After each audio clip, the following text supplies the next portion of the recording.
16 arresti con l'accusa di associazione a delinquere di stampo mafioso finalizzata al traffico di stupefacenti. Sono stati eseguiti dai carabinieri di Porto Empedocle, Agrigento e Favara, responsabili in particolare degli atti intimidatori avvenuti recentemente a Porto Empedocle. 5 di loro si trovano in carcere. Consiglio comunale straordinario oggi a Porto Empedocle per discutere della realizzazione del dissalatore presso la centrale Enel. Stamani protesta dei lavoratori delle comunità di accoglienza di minori stranieri non accompagnati davanti alla prefettura. Da 9 mesi non vengono pagati. Denuncia della CGIL di Agrigento per quanto sta accadendo nella sanità agrigentina sulla nuova rete ospedaliera, non soggetta a nessun confronto nei tavoli istituzionali, gravi le ripercussioni per i pronti soccorso. Rappresentazione teatrale ieri sera al Teatro dell'Efebo, in un evento organizzato dall'Ordine degli Avvocati di Agrigento in collaborazione con l'Associazione Nazionale Magistrati di Palermo, un momento di riflessione per riscoprire i valori della nostra Costituzione. Rappresentazione teatrale stasera in Piazza Stazione alle ore 21 con lo spettacolo San Calò in mano ai Carusi, inserito tra le manifestazioni il Santo Nero. Festa del calcio agrigentino, premiati le migliori squadre della provincia che si sono distinte nell'ultimo campionato di calcio, l'evento promosso dalla FIGC e dalla LND di Agrigento.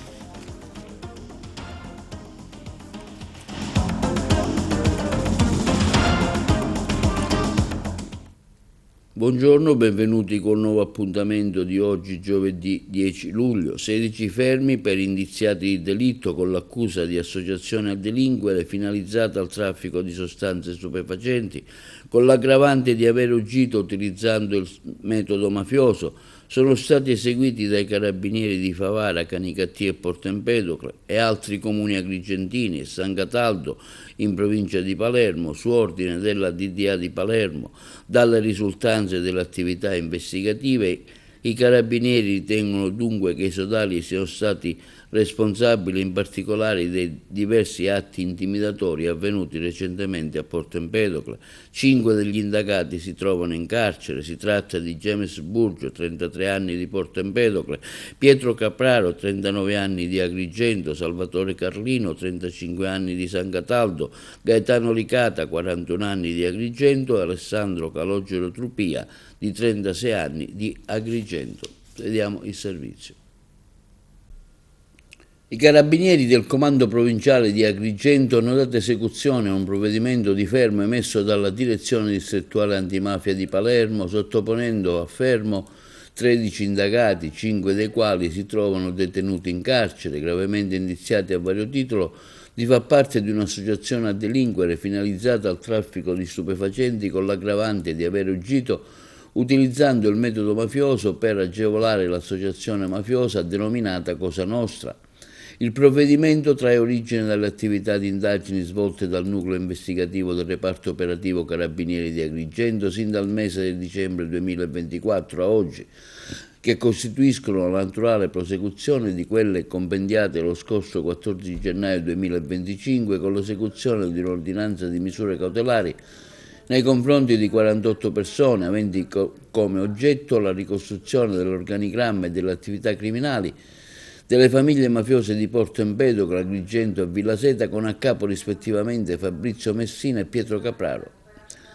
È stato riscontrato un sistematico utilizzo di apparecchi telefonici da parte degli uomini d'onore di soggetti contigui al sodalizio durante i rispettivi periodi di detenzione, lasciandone in tal modo inalterate le capacità di comando e consentendo loro di mantenere i contatti con i correi in libertà di impartire ordini e direttive. In tale contesto, molto rilevante ai fini investigativi, è stata l'analisi sui dati informatici contenuti nella copia forense dello smartphone utilizzato dall'indagato James Burgio, sottoposto a sequestro in occasione della perquisizione eseguita nei suoi confronti lo scorso 17 dicembre 2024 presso la camera detentiva all'interno del carcere di Augusta, dove al momento si trovava recluso.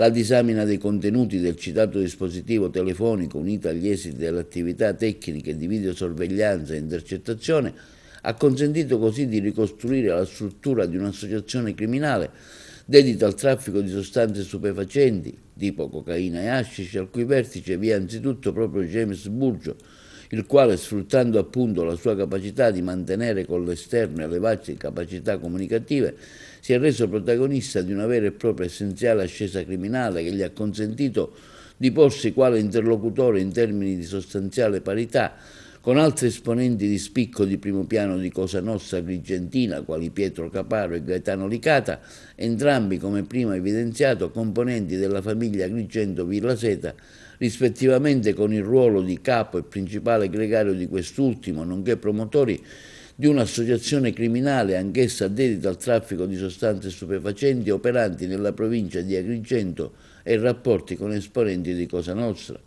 Dalle risultanze dell'attività investigativa, i carabinieri ritengono dunque che i sodali siano stati responsabili degli atti intimidatori a Porto Empedocle ai danni di un imprenditore destinatario in 2 occasioni nel mese di settembre di colpi di arma da fuoco nella facciata dell'abitazione e nel mese di ottobre 2024 dell'incendio della propria auto al fine di costringerlo a versare una somma di denaro all'organizzazione criminale mafiosa, dell'incendio di un'autovettura a Porto Empedocle nel mese di novembre 2024 con lo scopo di far desistere il proprietario di continuare a spacciare senza la loro autorizzazione, di colpi di arma da fuoco nel mese del dicembre 2024 nei confronti di un'abitazione di Porto Empedocle al fine di indurre il proprietario a saldare un debito derivante da una fornitura di droga, dell'esplosione nel mese di dicembre 2024 di svariati colpi di arma da fuoco ai danni di una rivendita di frutta e verdura presso il campo sportivo di Agrigento,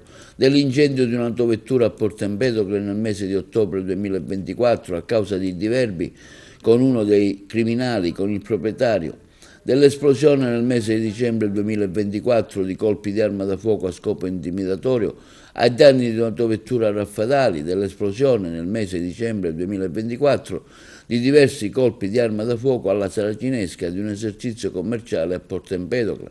È emersa quindi un'ampissima disponibilità di armi, anche da guerra, in capo ai sodali che utilizzavano per compiere gli atti intimidatori descritti, in particolare negli atti intimidatori rispettivamente nel mese di dicembre 2024 ai danni della rivendita di frutta e verdura di Agrigento e nello scorso mese di giugno ai danni del panificio di Porto Empedocle, venivano esplosi a raffica svariati colpi utilizzando un fucile mitragliatore AK-47, meglio noto come Kalashnikov. Ultimate le formalità di rito, tutti i fermati sono stati tradotti presso le case circondariali di Agrigento, Sciacca e Caltanissetta. Seduta del Consiglio Comunale straordinario oggi a Porto Empedocle per discutere sul dissalatore dopo la richiesta fatta dall'Associazione Empedoclina Mare Nostrum. Un Consiglio Comunale straordinario a cui partecipano tanti protagonisti della vita civile di Porto Empedocle. Ecco, Sindaco, cosa si può addivenire, perché, le motivazioni e quali potranno essere le conclusioni? Oggi c'è un Consiglio Comunale straordinario richiesto dall'Associazione Mare Nostrum. Ritengo che sia una richiesta legittima in modo tale da sfatare finalmente tutti questi dubbi e tutte queste perplessità che si hanno sul realizzando il dissalatore. Un'opera che ritengo che sia fondamentale non solo per questa città ma per l'intera provincia e che libererà finalmente questo comune del problema idrico. Fermo restando che tutto quello che verrà oggi discusso in Consiglio Comunale, come ho detto in precedenza, farà in modo che le perplessità e i dubbi di alcuni sulla realizzazione del dissalatore possano essere finalmente soddisfatte e facendo chiarezza su un'opera di fondamentale importanza, soprattutto in un periodo di grande crisi idrica e di anni che ci aspettano ancora peggiori. Però è emerso a quanto pare che per quest'estate non sarà realizzato il dissalatore. No, per quest'estate probabilmente non entrerà in funzione per una motivazione molto semplice, perché nell'ultima conferenza dei servizi l'amministrazione comunale, rappresentata da me, ha posto una condizione fondamentale, che entrasse in funzione solo e esclusivamente nel momento in cui la condotta di 800 metri e quindi di scarico dell'acqua della Salamoia venisse definitivamente realizzata e non soltanto una parte. Quindi questa era una delle condizioni che si era stabilita nell'ultima conferenza di servizi, ma comunque continuo ancora a sostenere che se una città vuole anche evocarsi al turismo e liberarsi quindi da tutti quelli che sono i problemi di un indirizzo turistico, debba avere anche la possibilità di non avere problemi di acqua. Tra l'altro lei era contrario a questa ubicazione lì alla centrale Enel, ricordo bene la sua presa di posizione.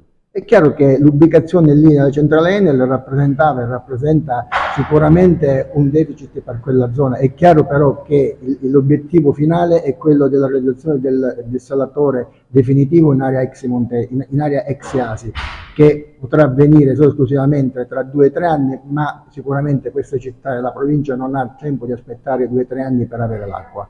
Voi avete chiesto un consiglio comunale straordinario, avete raccolto anche 500 firme, oggi è in corso la seduta. Ecco, ribadiamo le vostre richieste.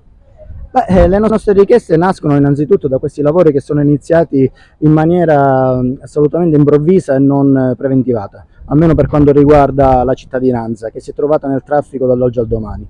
Abbiamo cercato di capire quali fossero le motivazioni di questi lavori e alla fine abbiamo capito che si tratta di un dissalatore che verrà installato in una zona data in concessione ad un privato, all'Enel, e non, come noi pensiamo dovesse essere giusto, nell'area ASI, cioè ad est del porto, dove già esistevano dei vecchi dissalatori dismessi, uno regionale e uno privato, e che non davano fastidio a nessuno. Il punto è questo: il dissalatore di oggi, quello come dire temporaneo, è in una zona che darà sicuramente fastidio alla balneazione.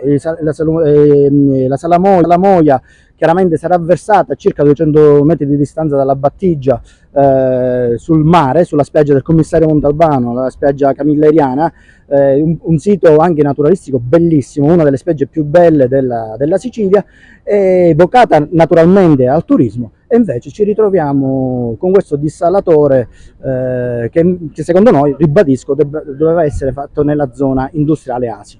Tra l'altro è emerso da un incontro in prefettura che per quest'estate il dissalatore non servirà, non si farà, non ci sono i tempi, quindi... Sì, questa è una notizia data proprio dalla stampa proprio ieri dall'onorevole Ida Carmina, e ad oggi non è arrivata nessuna smentita, almeno fino a questo momento. Non so adesso cosa accadrà in consiglio comunale, chiaramente, però certamente se dovesse accadere questo, chiaramente finisce, muore lì il motivo per cui è stato realizzato questo dissalatore temporaneo. Ripeto, temporaneo perché nella fase 1 è chiamato così perché è previsto che questo venga trasferito, superata l'emergenza, a Trapani, dismesso, e poi realizzato in fase 2 un secondo dissalatore nella zona ASI. E allora ci chiediamo, visto e considerato che l'emergenza non c'è più, ma perché non lo facciamo direttamente nella zona ASI? Questa è le nostre semplici Ma voi cosa sperate come esito finale da questo consiglio straordinario? Ma noi speriamo che il comune, l'amministrazione, gli enti istituzionali si rendano conto dell'assurdità di questa scelta e che ritornino sui suoi passi, perché voglio dire, rimediare si è sempre in tempo, perseverare nell'errore poi crea problemi. Le associazioni e le cooperative di Agrigento che ospitano minori stranieri non accompagnati stamattina davanti alla prefettura hanno dato vita a un sit-in di protesta per segnalare la situazione di gravi criticità in cui versa attualmente il sistema di accoglienza sul territorio. Le cooperative denunciano il blocco dei pagamenti da parte degli enti competenti per periodi superiori a 9 mesi. Noi abbiamo raccolto le proteste dei lavoratori.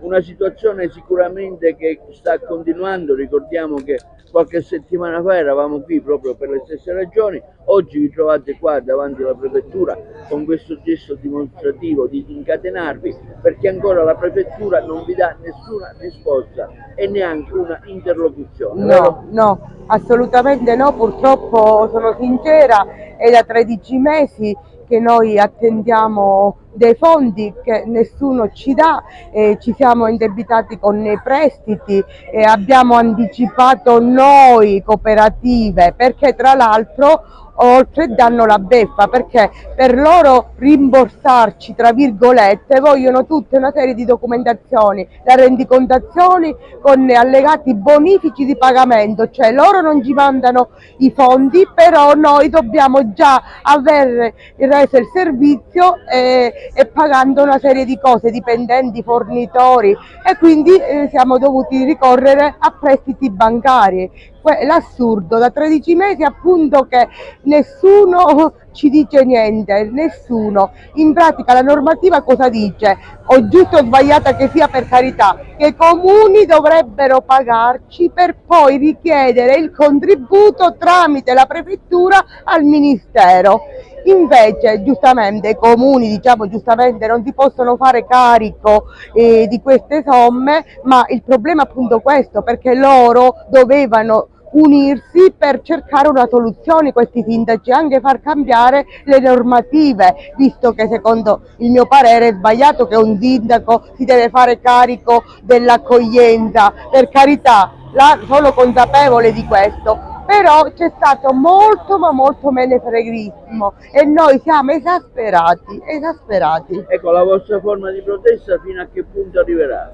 Noi senza limite, senza orario saremo qua finché non ci daranno risposte concrete, perché ormai è il momento, noi siamo arrivati totalmente, cioè le banche che ci chiamano, i fornitori, i dipendenti, di tutto e di più, quindi abbiamo bisogno questa volta di risposte concrete, se no non possiamo tornare a casa, siamo devastati. Siamo qui oggi perché abbiamo una seria problematica con la prefettura di Agrigento, in quanto varie volte abbiamo fatto già dei sit-in delle prefetture, ma nessuno ci vuole ascoltare. Nella problematica che abbiamo avuto è che praticamente oggi si aggiunge anche il fatto che abbiamo saputo che sono arrivati dei fondi per il primo trimestre 2025 solo del 35%.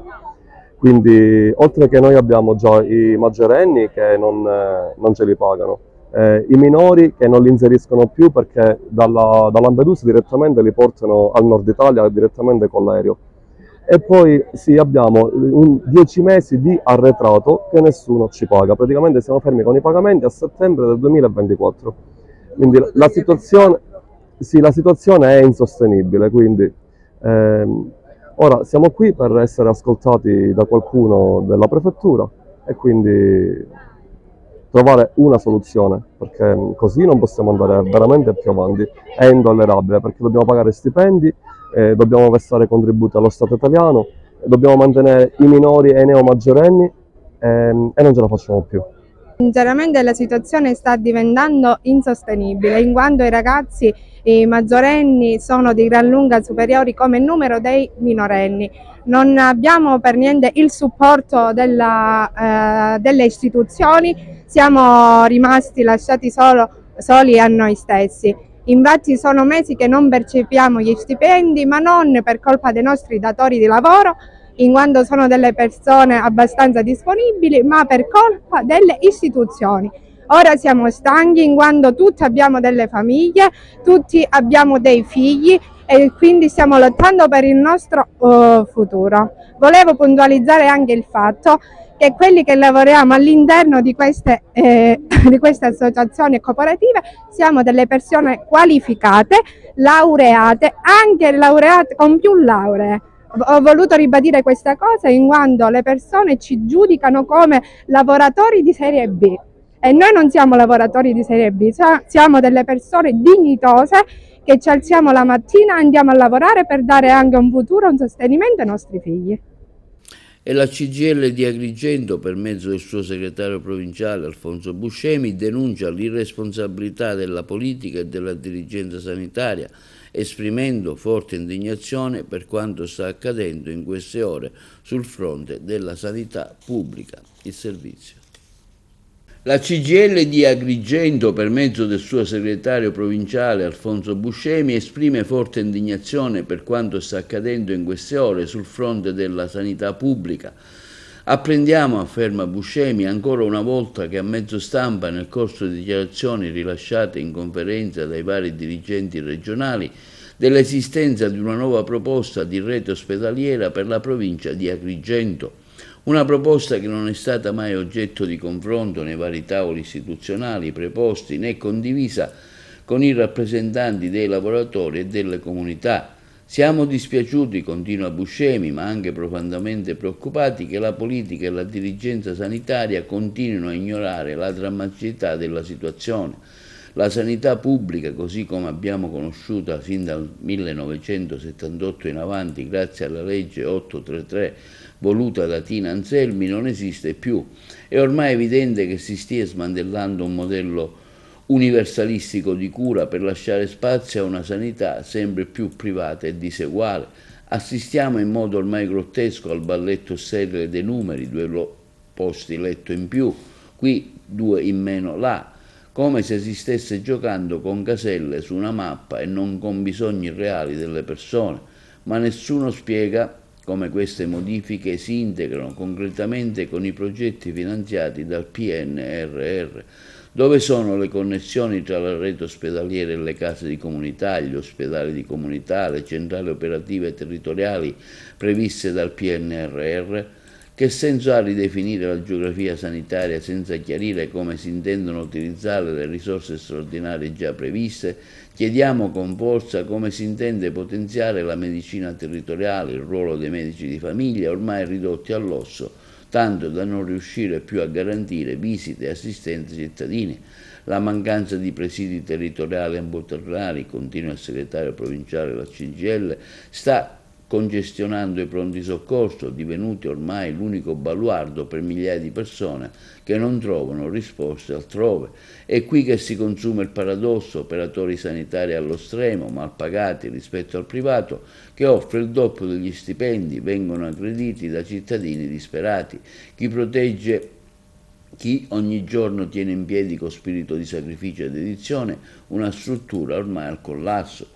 I pronti soccorso si stanno svuotando, medici e infermieri fuggono, lasciati soli, senza tutele, in balia di turni massacranti e della rabbia comprensibile indirizzata dall'utenza.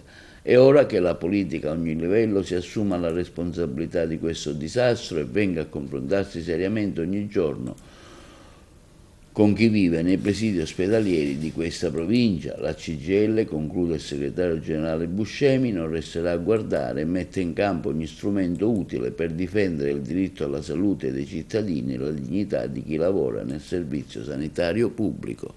E continuano i tagli nella sanità siciliana, l'approfondimento dei colleghi di Trapani.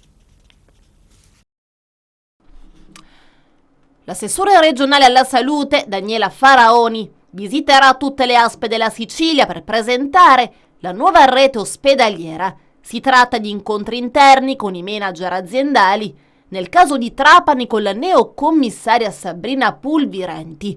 Da mesi è infatti in discussione nella relativa commissione all'ARS presieduta da Pippo Laccoto della Lega.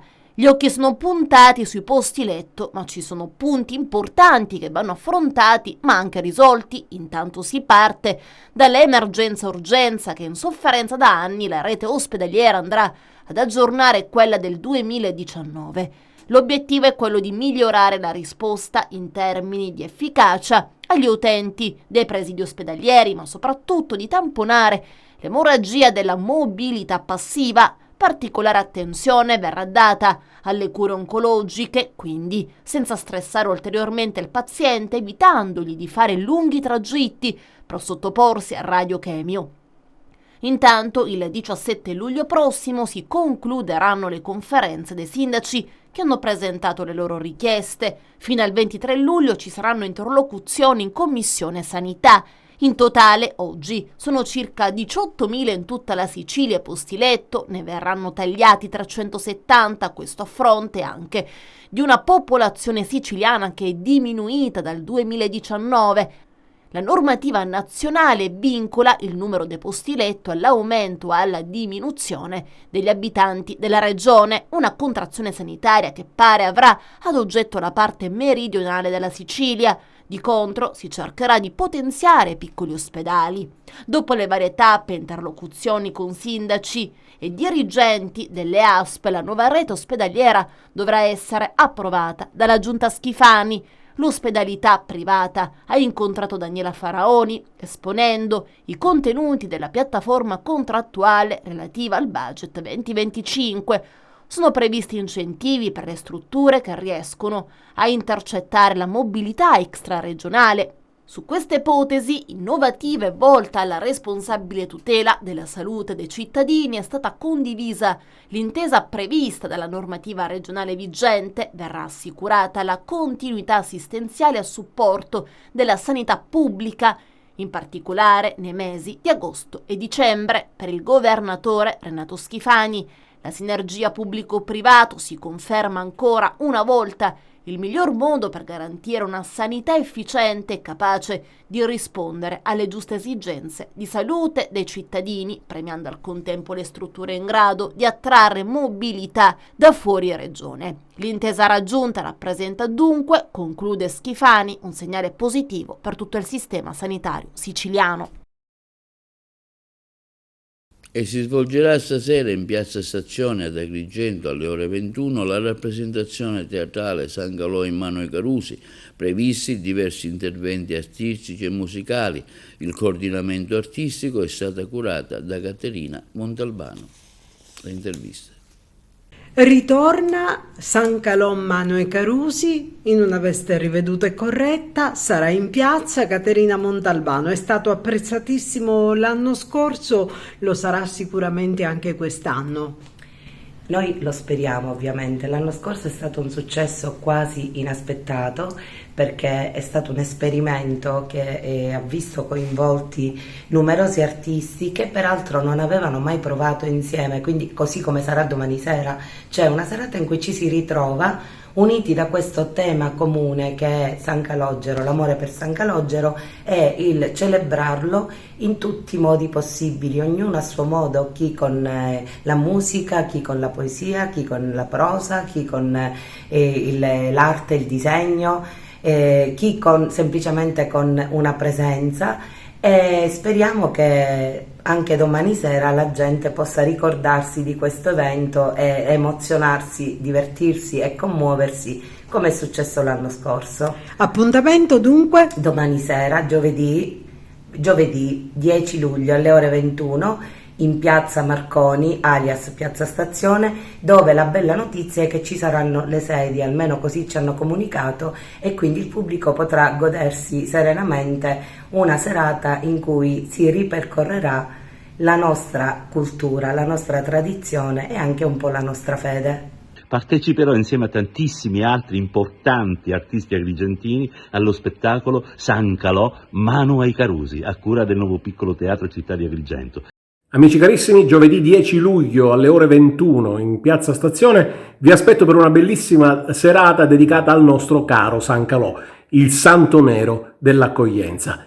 In Piazza Stazione, tutti chiamiamo Piazza Stazione ma in realtà ha un nome, Piazza Marconi, è Piazza Stazione, vi aspettiamo dalle 21 in poi per celebrare e festeggiare il nostro amatissimo santo. Ci sarò anch'io. Eccoci, come state? Sono qui per invitarvi a vivere e condividere insieme una serata nel senso più puro del termine. Giovedì 10 di luglio a partire dalle 21 ci ritroveremo insieme, tutti insieme a Piazza Marconi, luogo nel quale avremo il piacere ancora una volta di celebrare San Calogero. Caterina Montalbano: ci sarò anch'io e in una veste assolutamente insolita. Linea alla regia per la pubblicità.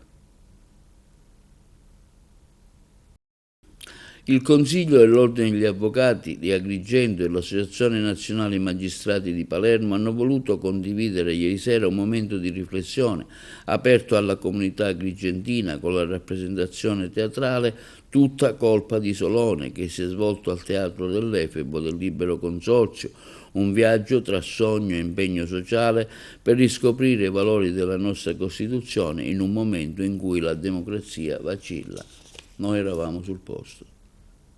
Avvocato Gaziano, una rappresentazione questa sera dedicata a tante persone, al mondo dell'avvocatura, ai magistrati, insomma un momento bello per una rappresentazione che ha un suo significato.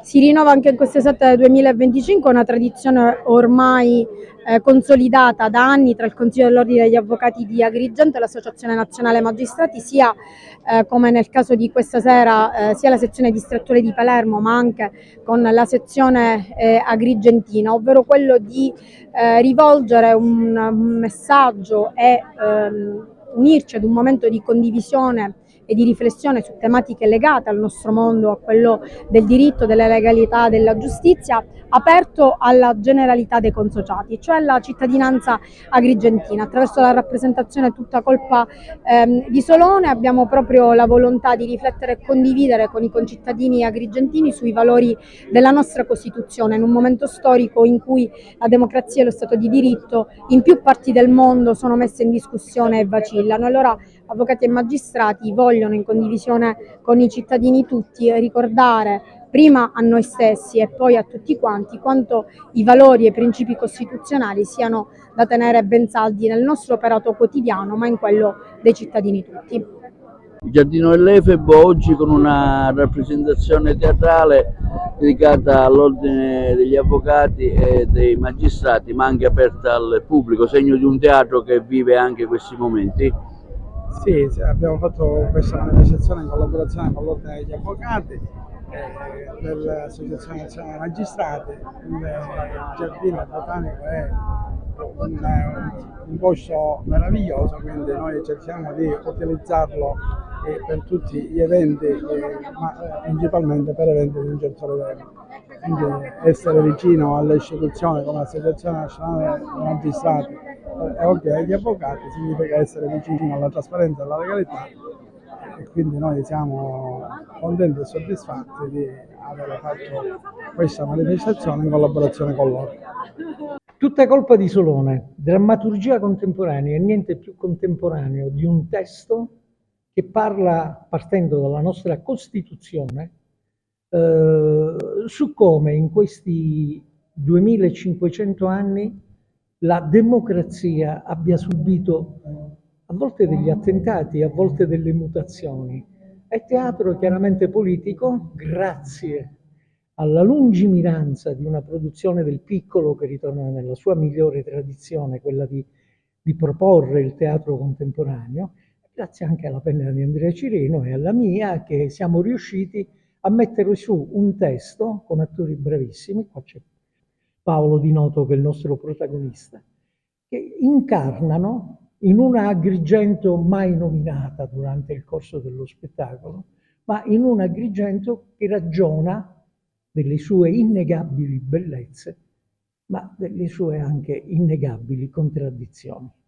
Io praticamente sono il protagonista dello spettacolo, nel senso che incarno il soggetto che, mosso da ideali particolari, viene a poco convinto dal politico, dal politicante di turno a mettersi in gioco con tutta la sua pletora di clienti, e quindi a proporsi come consigliere comunale. Da quel momento in poi è un crescendo di cose raccontate per lo più, e che seguono il filo logico già tracciato nel precedente passaggio dal regista, ovvero sia di narrare in contemporanea, in parallelismo, la storia della democrazia attraverso la storia di questa città, in un dialogo tra le due cose, che purtroppo è crudele, perché ci fa realmente toccare con mano il decadimento dell'una e dell'altra. Un modello di dittatura democratica all'insegna del grido "ho vinto le elezioni, prendo tutto". Ma il consenso non può mai prevalere sullo Stato di diritto. In una democrazia liberale chi vince può molto, ma non può tutto. Incontra dei limiti costituzionali, procedurali e sostanziali. E ogni volta che si mette mano alla Costituzione, che è patrimonio comune di tutti noi, è un bene collettivo e rappresenta il sistema di valori in cui la società civile si riconosce, si dovrebbe fare in punta di piedi, si dovrebbe recuperare quello spirito costituente che cattolici, liberali, socialisti, comunisti, tutti spinti verso un obiettivo comune. Una riforma che andrebbe fatta così, insieme, mai contro. Una riforma invece che non tiene conto delle categorie interessate, che divide piuttosto che unire proprio anche le stesse forze politiche. Capite bene che crea un cortocircuito. E la riforma Nord in questo, per intenderci, rischia di passare per la prima volta nella storia una riforma costituzionale senza alcun emendamento, né della maggioranza né tantomeno dell'opposizione. Questo è un segno che il testo è stato blindato, non c'è stato nessun tipo di confronto, di dibattito. Il 63enne Sebastiano Pirri è stato arrestato con l'accusa di aver ucciso il figlio Angelo e poi avere nascosto il corpo lungo l'autostrada A20 nel Messinese. I colleghi di Messina. Svolta nelle indagini sull'omicidio di Angelo Pirri, il 41enne di Barcellona Pozzodicotto rinvenuto cadavere il mese scorso nelle campagne di Pace del Mela. I carabinieri del nucleo investigativo di Messina hanno eseguito un'ordinanza di custodia cautelare emessa dal GIP del Tribunale di Barcellona Pozzodicotto su richiesta della locale Procura della Repubblica nei confronti del padre Sebastiano Pirri, 63enne, personaggio già noto alle forze dell'ordine. L'uomo è accusato di omicidio volontario aggravato del proprio figlio, il cui cadavere è stato rinvenuto il 6 giugno scorso. L'indagato è accusato anche di porto e detenzione abusiva di arma da fuoco. L'attività investigativa condotta dai carabinieri del nucleo investigativo di Messina, con il supporto del RIS di Messina, dello squadrone eliportato Cacciatore Sicilia e del 12° nucleo elicotteri di Catania, è stata coordinata dalla Procura della Repubblica di Barcellona Pozzodicotto, guidata dal procuratore dottor Giuseppe Verzera. Fin dai primi momenti successivi al ritrovamento del corpo, le indagini hanno permesso di raccogliere e documentare elementi di grave riscontro che hanno portato all'emissione del provvedimento restrittivo nei confronti dell'indagato. Le prove raccolte, grazie anche agli accertamenti tecnici balistici e biologici condotti dalla RIS di Messina, hanno evidenziato la condotta di Sebastiano Pirri. In particolare si è accertato che nella sera del 3 giugno l'uomo si sarebbe recato con il figlio in una località rurale di Pace del Mela, dove secondo l'accusa avrebbe esploso un colpo di pistola alla nuca del giovane, causandone la morte. Successivamente l'indagato avrebbe occultato il corpo, trasportandolo oltre la recinzione dell'autostrada Messina-Palermo, dove era stata praticata un'apertura, e trascinandolo in un canale di scolo adiacente alla carreggiata. Il 63enne è stato arrestato dai militari dell'Arma e dopo aver completato le formalità di rito è stato ristretto presso la casa circondariale. Gli investigatori al momento non hanno reso noto le motivazioni del delitto. Si precisa che fino a sentenza definitiva l'indagato gode del principio di presunzione di innocenza.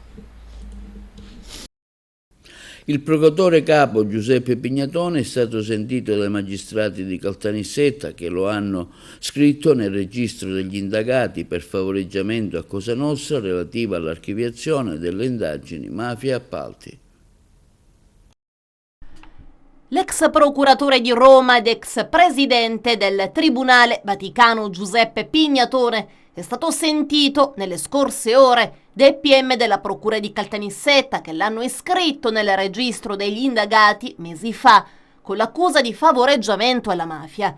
L'interrogatorio, condotto dal capo dei PM Salvo De Luca e dai sostituti Davide Spine e Claudia Pasciuti, è durato diverse ore. Pignatone è indagato nell'ambito dell'inchiesta sul presunto insabbiamento dell'indagine su mafia appalti insieme all'ex PM di Palermo Gioacchino Natoli, sentito la scorsa settimana, e al generale della Guardia di Finanza Stefano Screpanti, insieme all'ex procuratore di Palermo Pietro Giammanco, nel frattempo deceduto. Secondo i PM, l'ex procuratore avrebbe istigato Natoli e l'allora capitano della Finanza a condurre una indagine apparente sulle presunte infiltrazioni mafiose nelle cave toscane, limitando temporalmente la durata delle intercettazioni e il numero dei soggetti da tenere sotto controllo. A Pignatone e colleghi di Caltanissetta contestano anche di aver istigato Natoli a chiedere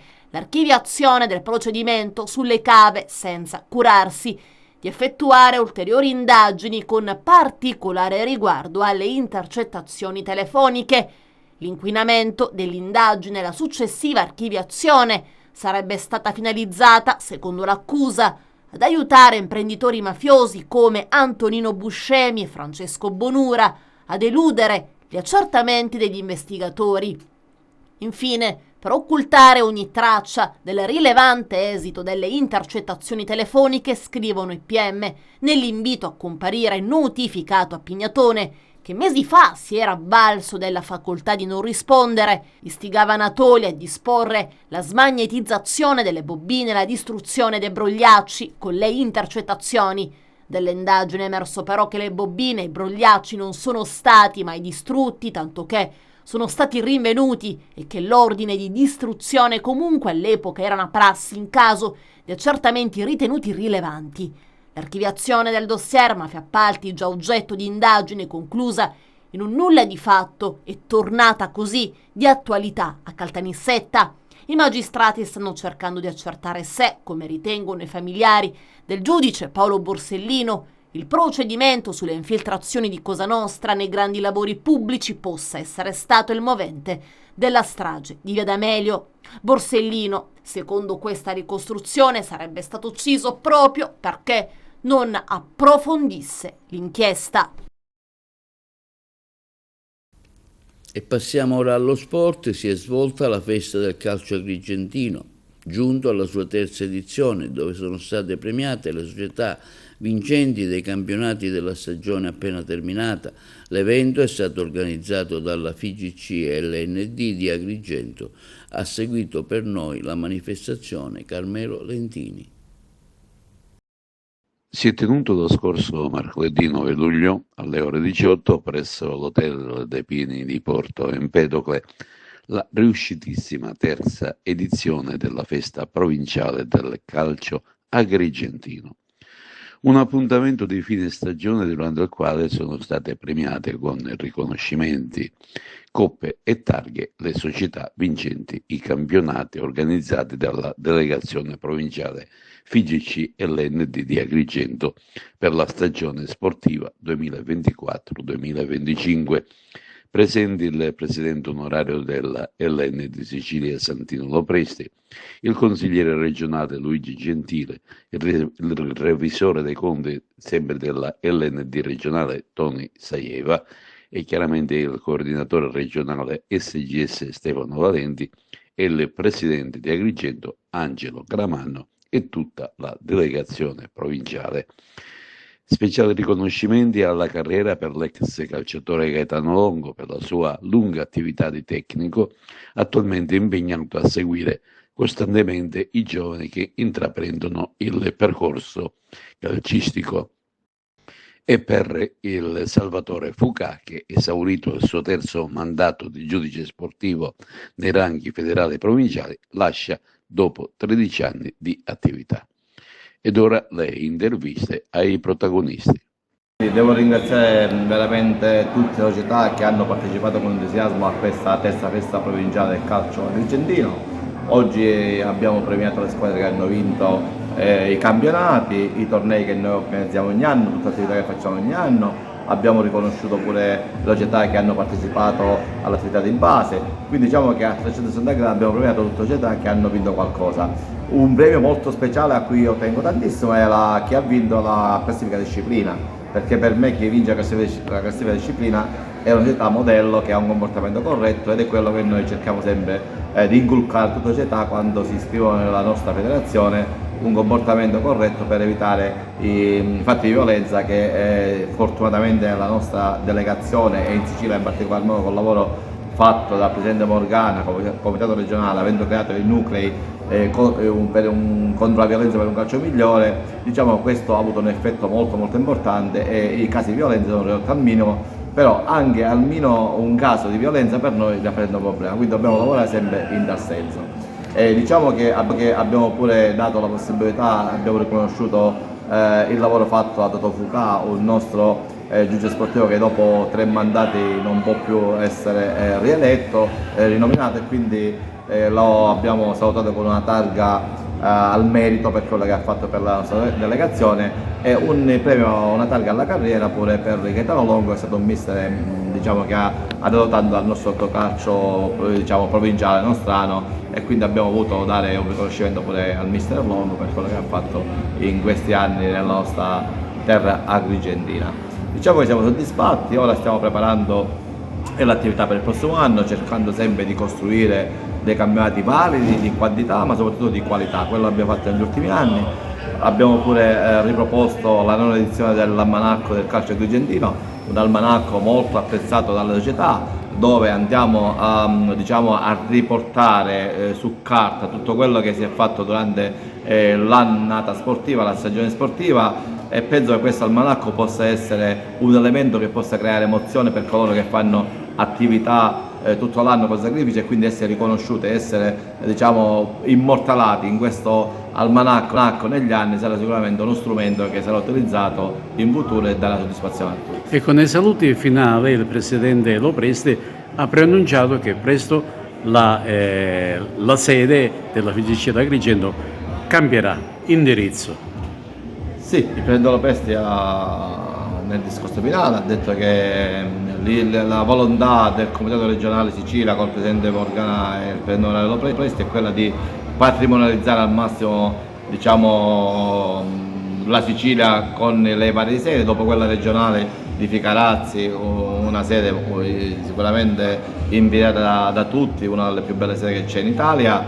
Si è proceduto l'anno scorso a comprare la sede della delegazione di Caltanissetta, ora si sta cercando di comprare quella di Agrigento. Siamo a buon punto, penso che entro ottobre dovrebbe essere concluso tutto, e quindi c'è la possibilità di trasferirsi nella sede di proprietà della delegazione di Agrigento, e quindi la sede, la casa di tutte le società della nostra provincia. Quindi ecco, le nostre società avranno una sede diciamo propria, non più in affitto come negli altri anni. Ecco, possiamo anticipare dove si trova?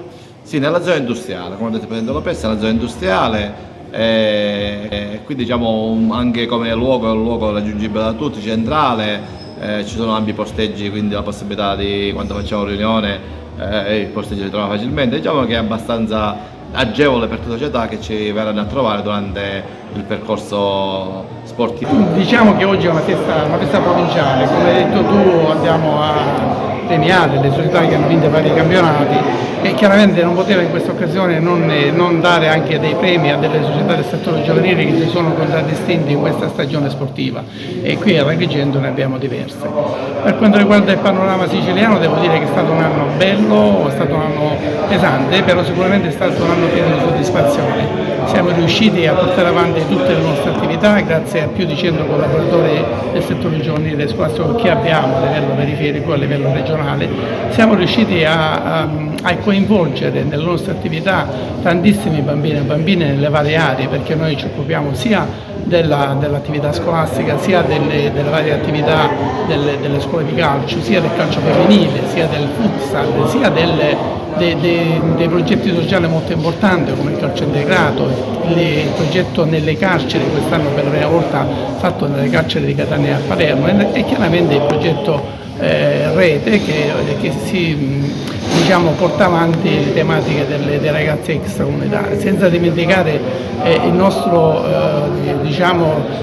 progetto che è l'Evolution Program, dove siamo passati da tre centri federali da quando sono arrivato io, adesso abbiamo 6 aree di sviluppo utilitario, in cui stiamo cercando di coprire tutta la nostra regione, una per ogni provincia. È un lavoro bello, un lavoro che mi porta a dovermi spostare continuamente nelle varie delegazioni, però è un lavoro importante perché ci permette di portare avanti delle tematiche importanti per quanto riguarda i bambini e le bambine.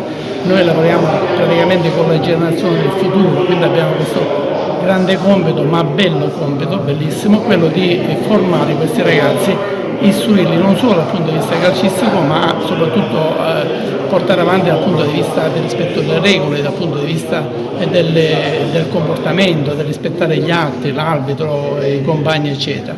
Non dimenticando in questa nostra carrellata il grande lavoro che facciamo a livello di formazione, sia per quanto riguarda i tecnici dell'attività di base, sia per quanto riguarda i dirigenti e non ultimi i genitori, in cui cerchiamo e vogliamo che siano accanto a noi in questo processo educativo che portiamo avanti e che tutti assieme possiamo riuscire a cambiare la cultura sportiva di cui generalmente questa generazione, la nuova generazione, ha veramente di bisogno. Facciamo il resoconto di ciò che è successo in questa stagione. È stata una stagione positiva. Sì, per quanto riguarda le stagioni, complessivamente noi non possiamo ormai che registrare anno dopo anno. Noi eravamo preoccupati che il Covid, il dopo Covid avrebbe come dire, un po' tolto società, partecipazione, ridotto tesseramenti, e invece no. Noi ad oggi abbiamo un ulteriore incremento rispetto all'anno scorso, e quindi come dire, che era già un'annata buona, e quindi abbiamo superato perfettamente ormai come diciamo al pre-Covid, e quindi abbiamo raggiunto livelli di numero di società e di tesserati abbastanza soddisfacenti. Ma anche quello che è avvenuto a livello generale, la Sicilia, i comportamenti, i ragazzi, diciamo che il tutto funziona bene per quanto ci riguarda. La delegazione di Agrigento è una delegazione particolare, nel senso che si distingue sempre per numero di società, per lavoro. Tutto questo è una delegazione guidata da Angelo Caramanno, ma non solo guidata, però una delegazione molto unita, una delegazione come dire, compatta, una delegazione che vede la partecipazione attiva di tutti i suoi componenti, e questo è importante per la buona riuscita dei campionati, ma anche per il servizio che si rende ad altissimo livello alle società. Ecco, adesso si cambia pagina, si pensa al prossimo futuro, vediamo cosa ci aspetta e quali potrebbero essere le novità. Ma per quanto ci riguarda il prossimo futuro stiamo lavorando intanto sui gironi di promozione per capire se dobbiamo mantenere a 4 o se dobbiamo ridurre a 3, perché fare ripescaggi per una quantità diciamo di squadre che può essere vicina a un girone non è una cosa, diciamo, impoverisce poi tutte le altre categorie inferiori. Per quanto riguarda l'eccellenza siamo dispiaciuti, nel senso che abbiamo avuto 3 retrocessioni. Questo però ci conforta, perché la Sicilia ha avuto anche 3 società che sono andate in Serie D, e quindi come dire, si compensano le promozioni con le retrocessioni. Ecco allora che i 2 gironi di eccellenza, i 4 anche quest'anno di promozione, e a scendere quelli di prima e seconda categoria, diciamo, vengono mantenuti. Prevediamo anche un incremento, noi abbiamo messo un mantenimento, ma prevediamo un incremento delle categorie provinciali, la terza categoria, la Serie D di calcio a 5 e così via, quindi pensiamo che anche la stagione 25-26 sia una buona stagione. E questo è tutto per l'edizione odierna di TV Notizie. Vi ricordiamo che i nostri programmi si possono vedere in tutta Italia sul canale 268 del digitale terrestre per chi ha le smart TV, in streaming sul sito www.televideoagrigento.tv e il telegiornale sul canale 93 di Video Sicilia alle 15 alle 20 con replica la mattina alle 9. Inoltre i nostri servizi si possono visionare sul canale YouTube di TVA Televideo Agrigento. E questo è tutto per oggi e vi auguriamo una buona serata.